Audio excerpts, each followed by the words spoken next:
میرے لیے 3 رشتے آئے ہوئے تھے اور انتخاب مجھ پر چھوڑ دیا گیا تھا۔ میں بتا نہیں سکتی ان دنوں میں کتنی زیادہ پریشان تھی۔ سمجھ میں نہیں آتا تھا کہ دل کی سنوں یا والدین کی مانوں۔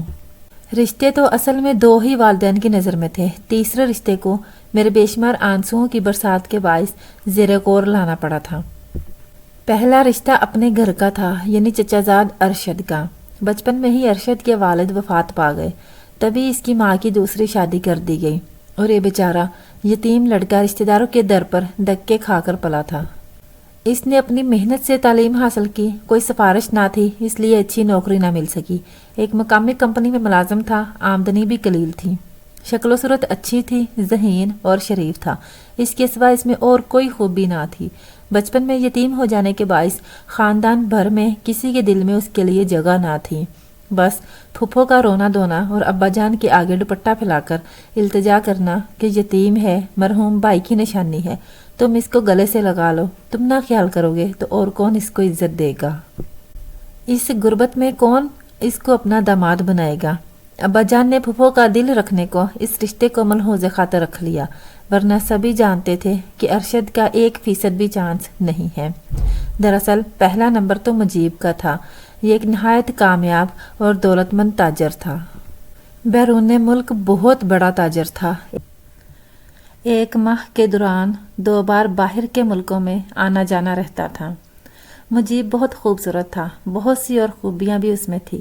والد صاحب کے بزنس کی وجہ سے اس کا تعارف ہوا تھا۔ ہمارے گھر والے سبھی اس کی دولت اور خوبصورتی پر بچھ گئے تھے، چاہتے تھے کہ یہی باحثیت اور بارسوخ شخص اس گھر کا داماد بنے۔ میرے تمام گھر والوں بہن بھائیوں کا ووٹ اسی کی طرف تھا اور سب سے انچاہا رشتہ اس نوجوان کا تھا جس کا نام مدثر تھا، جو میرا پسندیدہ شخص تھا۔ میں اسے ساری دنیا سے زیادہ چاہتی تھی۔ میں ہر صورت اس کو پانا چاہتی تھی اور اس کی ہو جانا چاہتی تھی۔ مجھ کو ایسا لگتا تھا کہ اگر ہم دونوں اس دنیا میں ایک نہ ہو سکے تو میں مر جاؤں گی۔ تبھی رو رو کر پاگل ہو رہی تھی، کھانا پینا ہنسنا بولنا چھوڑ دیا۔ اتنی نحیف ہو گئی کہ مدت کی بیمار لگنے لگی۔ میری حالت دیکھتے ہوئے والدہ نے ابا جان کو سمجھایا۔ انہوں نے اس رشتے کو بھی دوسرے رشتوں کے ساتھ زیر غور رکھنے پر آمادگی ظاہر کر دی، ورنہ وہ مدثر کا نام سننا بھی گوارا نہیں کرتے تھے۔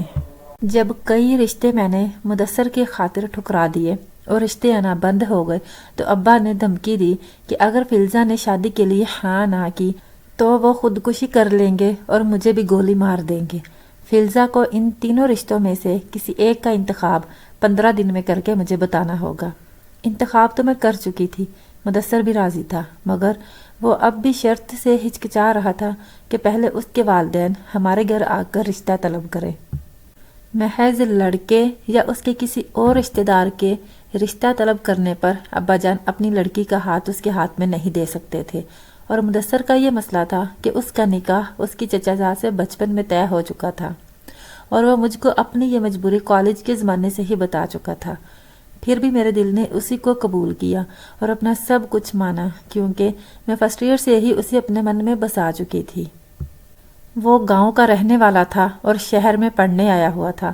اس کا قیام یہاں اپنے ایک دوست کے پاس تھا۔ اس کا کہنا تھا کہ وہ 8ویں کا طالب علم تھا جب اس کا نکاح اس کی چچا زاد سے کر دیا گیا تھا۔ وہ اس سے اب شادی نہیں کرے گا اور جب اپنے پاؤں پر کھڑا ہو جائے گا تب رخصتی کرا کر لانے کی بجائے اپنی منکوحہ کو طلاق دے دے گا۔ بہرحال کہتے ہیں نا کہ محبت اندھی ہوتی ہے، بس مجھ کو بھی یہ رکاوٹیں محبت کے سمندر میں تنکے کے برابر لگتی تھیں۔ پرواہ نہ تھی کہ اس سے شادی ہو گئی تو آگے کا انجام کیا ہوگا، بس یہی جنون تھا کہ کسی طرح اس کی دلہن بن جاؤں۔ جب والد نے خودکشی کی دھمکی دی تو میں ڈر گئی۔ اپنے مرنے کا اتنا کم نہ تھا، ابو کی زندگی پیاری تھی، اس لیے میں نے کہہ دیا کہ 1 ہفتے سوچنے کا موقع دیں۔ میں جلد ہی تینوں رشتوں پر سوچ بچار کے بعد کسی ایک کا انتخاب کر کے اپنی مرضی سے آگاہ کر دوں گی۔ انتخاب کیا کرنا تھا یہ تو ماں باپ کو بہلانے والی بات تھی۔ اصل مسئلہ تو یہ تھا کہ میں مدثر کو چاہتی تھی اور گھر والے مجیب کا رشتہ قبول کرنا چاہتے تھے۔ کئی دنوں سے یہی چل رہا تھا۔ جب میں مدثر کا نام لیتی تو سبھی سمجھانے بیٹھ جاتے کہ اس کا اور تمہارا نباہ نہیں ہو سکے گا۔ دور کے ڈول سہانے وہ دیہاتی پس منظر سے ہے، وہ ہمارے ہم پلہ کہاں ہے، اور سونے پر سہاگا کہ اس کا اپنے چچا کی لڑکی سے نکاح ہو چکا ہے، اب نہیں تو بعد میں اپنی منکوہا کو تمہاری سوتن بنائے گا۔ یہ دیہاتی رشتہ داری اور برادری سسٹم میں جکڑے ہوتے ہیں۔ بچپن کے نکاح نہیں چھوڑا کرتے، خاندان بھر کی مخالفت مول لے کر نہ تم خوش رہ سکو گی اور نہ وہ۔ اگر ایسا ہی پیار سچا ہے تو ابھی کیوں نہیں اپنی منکوہا کو طلاق دے کر بات صاف کر لیتا؟ سچی محبت تو قربانی مانگتی ہے۔ تم سوتن پر جانے کو تیار ہو اور وہ تمہاری خاطر اسے طلاق بھی نہیں دے رہا۔ نادان، اسی سے جان لو بعد کی زندگی کیسے گزرے گی۔ ادھر مدثر کا کہنا تھا، ہر طرح کی قسم لے لو، میں فلزہ سے شادی کے بعد اپنی چچا زاد کو طلاق دے دوں گا۔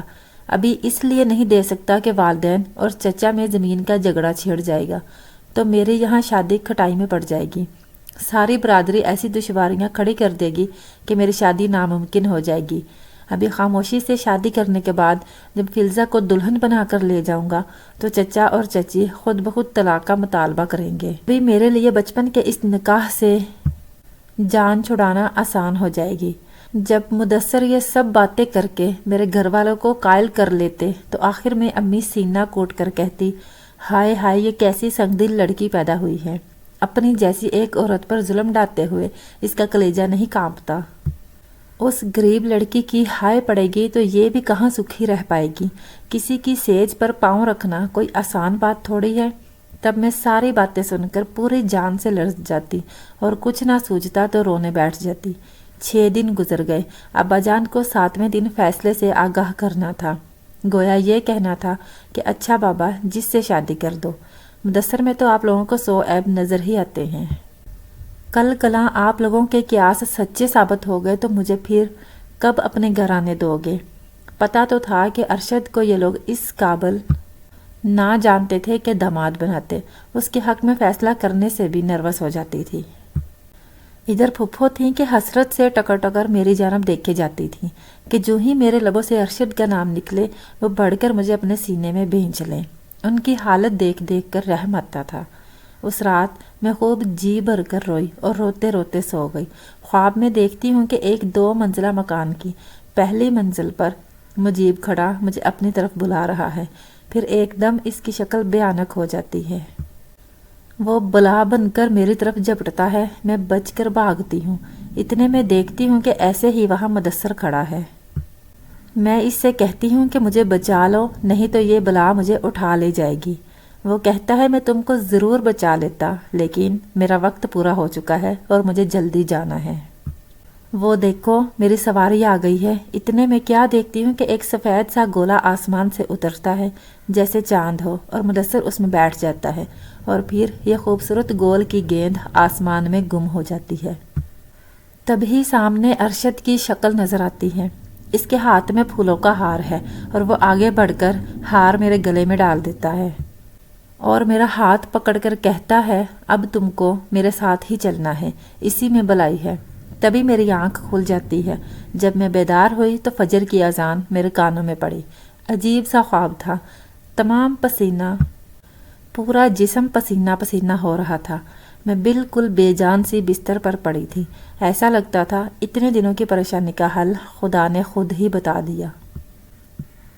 میں نے فجر کی نماز پڑھی اور دعا کی کہ اے اللہ، میرا یہ خواب سچا ہو اور تیری طرف سے صحیح فیصلے کی رہنمائی کے لیے ہے تو مجھے حوصلہ اور صبر دے کہ میں مدثر کو بھول جاؤں اور تیری رضا پر راضی ہو جاؤں، کہ تیری رضا میں راضی ہونے سے ہی انسان کو اپنی مرادیں اور منزل مل جاتی ہے۔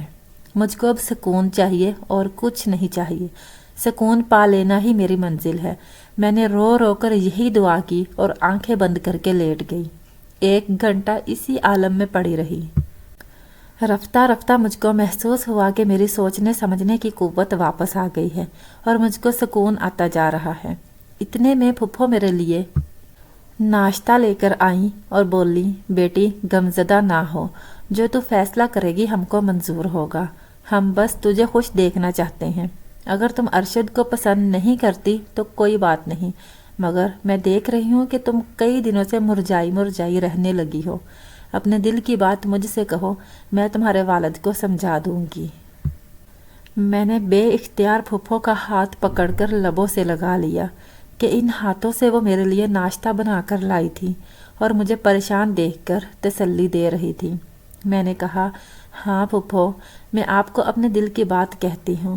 آپ ابا جان سے کہہ دیجئے کہ مجھے پہلے دونوں رشتے پسند نہیں ہیں، مجھے ارشد اور آپ پسند ہیں، بس یہی میری مرضی ہے اور یہی میرا فیصلہ ہے۔ میرے فیصلے پر سبھی گھر والے حیران رہ گئے۔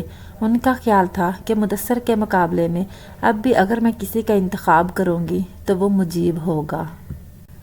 پھپھو سے امی ابو نے یہ کہہ رکھا تھا کہ یہ 3 رشتے ہیں، ان میں سے جس کا انتخاب ہماری فلزہ کرے گی ہم اسی کی پسند کو ملحوظ خاطر رکھیں گے اور اس پر اپنی مرضی کو زبردستی مسلط نہیں کریں گے۔ یہ انہوں نے اس لیے کہا تھا کہ سانپ بھی مر جائے اور لاٹھی بھی نہ ٹوٹے۔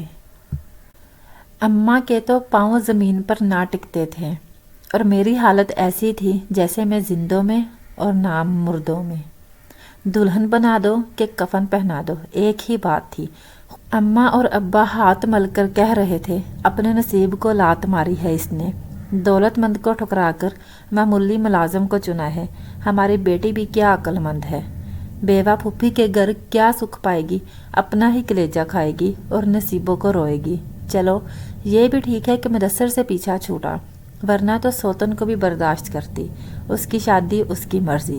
ہم نے تو مرضی پوچھ کر دین کا رکن پورا کر دیا، کیونکہ مولوی صاحب نے کہا تھا کہ رشتہ طے کرنے سے پہلے بیٹی کی رضا پوچھنی چاہیے۔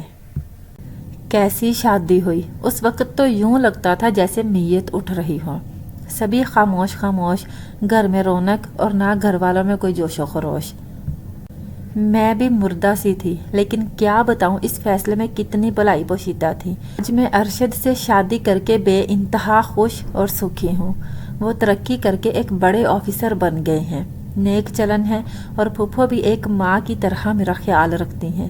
انہوں نے مجھے زندگی کی ہر خوشی دی ہے، محبت بھی دی، اور مجھے بھی اب ان سے بہت زیادہ محبت ہے۔ ان کے بغیر میں ایک پل نہیں رہ سکتی۔ ہمارے پیارے پیارے 4 بچے ہیں، ہمارا آنگن خوشیوں سے بھرا ہوا ہے، جبکہ مدثر میری شادی کے بعد ایک حادثے میں اللہ کو پیارے ہو گئے۔ ان کی زندگی کے بس چند دن ہی باقی رہ گئے تھے، اور مجیب کا بعد میں پتہ چلا کہ 2 شادیاں اس نے پہلے سے ہی کی ہوئی تھیں۔ دونوں بیویوں کو الگ الگ شہروں میں رکھا ہوا تھا، ایک سے 2 بچے بھی تھے، اور خود کافی عیاش پسند آدمی تھا۔ بھلا ایسے آدمی یا اس کی دولت نے کیا سکھ دینا تھا جو کوٹھے اور بالاخانوں کا رسیا تھا۔ بعد میں یہ بھی پتہ چلا کہ ایک شادی غیر ملکی لڑکی سے بھی کی ہوئی تھی، مگر اس لڑکی نے طلاق لے لی۔ سچ ہے کہ خوشیاں دولت سے نہیں بلکہ نصیب سے ملتی ہیں۔